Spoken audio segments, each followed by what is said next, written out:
Skinner Brothers rafting on the Green River. Some of this footage spans a couple of sessions.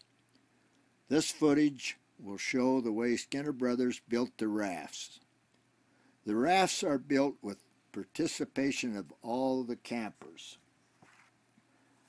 These rafts are made the way the old fur trappers made the rafts in the 1800s.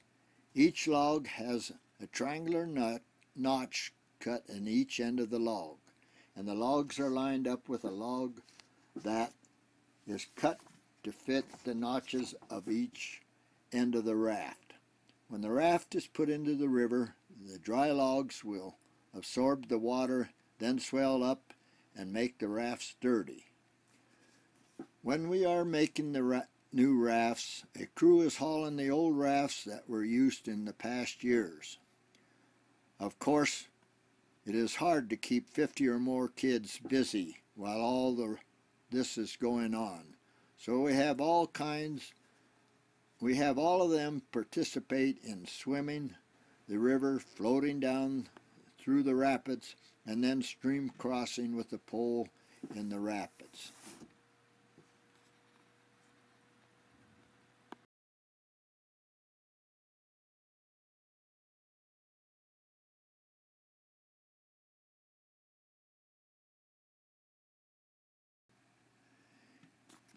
In floating down the streams and cover up, the camper is supposed to face down the stream with their legs straight, putting both palms under their buttocks to protect the bottom.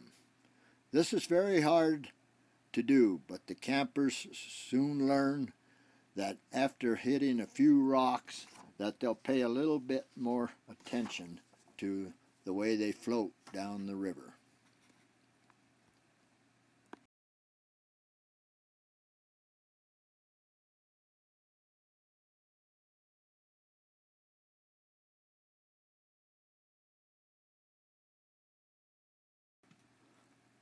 Of course, all of this is going on. We here have Mary Kay getting ready to fix the lunch and get the sandwich crew ready to operate and make the sandwiches. Everybody, of course, takes their turn at making the sandwiches and helping out with the dinner and getting all of this ready. This is really sort of primitive, but it's the way that we operated when we were floating the Green River away from the kitchen.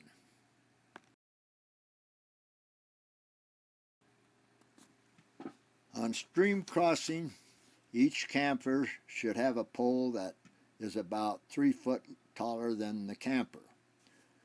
The way this operates, you put the pole upstream and it is forced to the bottom, and you put your weight on it and then move it a little bit, get yourself set, and then move the pole and proceed across the stream. Some of these smaller boys and girls are up to their shoulders in the fast water, and when the bigger kids are about waist deep. This is a very good experience for when we are floating in case they have to get out to the rafts and proceed on that way.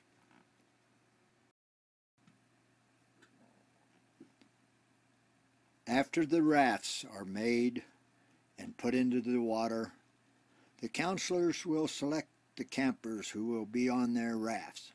Every session is the same. The rafts try to get out of the eddy where we start rafting, and so it is a big water fight.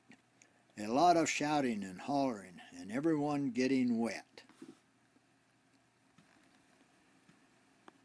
Here on my raft is my assistant, Tommy Johnston from Pinedale, and we were trying to get there and work real hard. You can see him right here on the screen trying to paddle and get what we think is the head. All the other rafts are floating up with the current, and so it is sometimes very hard to get out, but meanwhile there's a lot of splashing and fighting and that going on.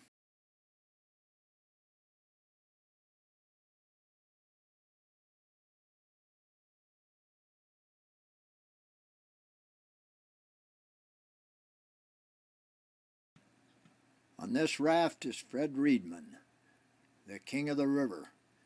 Then here in the view comes Andy Yoder, who is a long-time camper and counselor. And looking at, he's getting a little bit wet from the battle. Here's my daughter Mary Kay with the raft. She has a wetsuit on, but as the rafts are able to get out, it becomes fun, and few of them are just left, still trying to get out. After the initial fight, and everybody gets sort of floating down the river, they'll all be staying in alongside of each other and moving on down, and there we will spend the next couple days having fun and trying to maneuver the rafts through the rocks and get down to the... There's a silence on the prairie that a man can't help but feel. The shadows growing longer now, they're nipping at my heels. And I know that soon that old 4-lane that runs beneath my wheels will take me home to my sweet Wyoming home.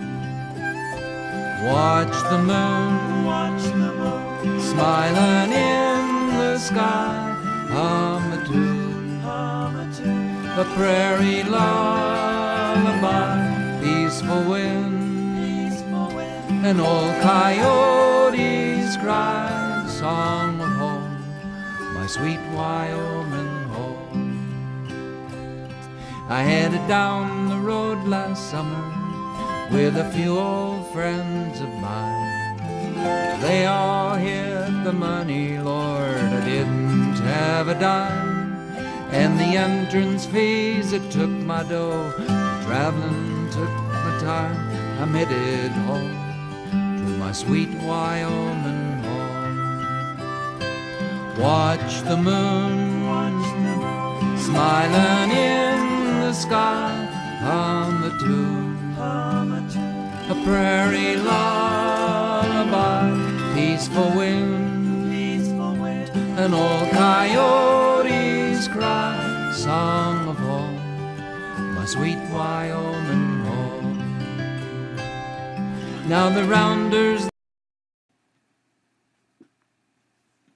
When we get to the end of a day, or maybe where we have a raft hung up on a rock, we will call it a day, and then the next morning we will all go down to where the raft was hung out and start another day by trying to get it off and have another good day on the river.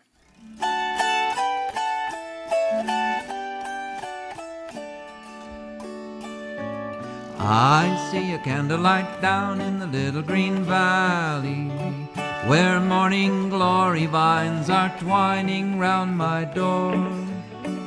Oh, how I wish I was there again down in the little green valley. That's where my homesick heart will trouble me no more. And that's the only thing that gives me consolation. And that's the thought that I'll be going back someday. And every night down upon my knees I pray the Lord to please take me back to that little old green valley far away.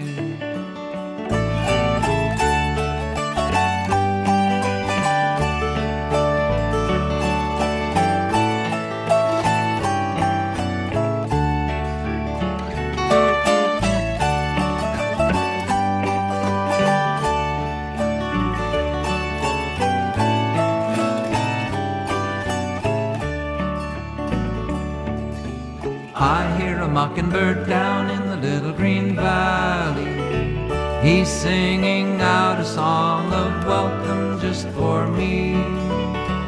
And someone waits by the garden gate down in the little green valley. When I